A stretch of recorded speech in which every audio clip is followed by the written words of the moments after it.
ngarang lambi gi khudong thiba accident amada miyoi ama lekhidaba adugi asiba hachang adu lauge yade haiba wahauda moirang kongjengmbamda lambi thingkhre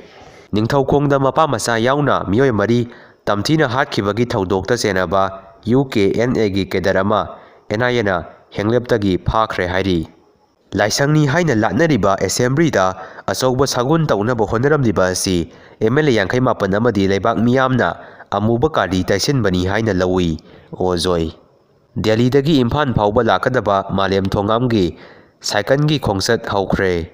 miyamna bot piraga thagalakibani haibasi khangna thabak tausi Karam Syam Separation Day pangthokpagi security arrangement tawgadauri hairi Churachandpur SP na hauzik Yaripok Vishnu Naha Sipai Leikaida accident thokle imung manung yaunaba share tawbiyu khara thina sokle kuki nupa asi zomina putharaga siningsita hundoklamle hairi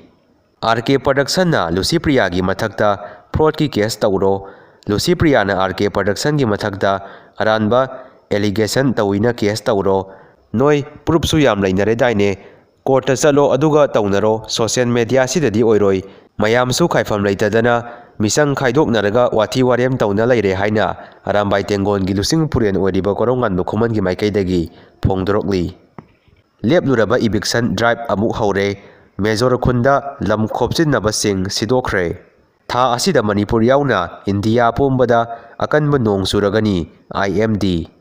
Oza tapta masa yam phagale mathangi isai concert ki sem sakhre lok khudanaba hidak thaklubadagi Rajasthan da sikiba angang ahum sure Naga singna Assam gi yum maudra mai thadokre hairi makha tarakpada RK Production gi maikaidagi post ama throkli madudi RK Production paisa gi damak thorokiba nate paisa phangadaba local advertise su laude noi drama su yare nakhon khangle mit nabasu yam yaunare haina asumna phongdrokli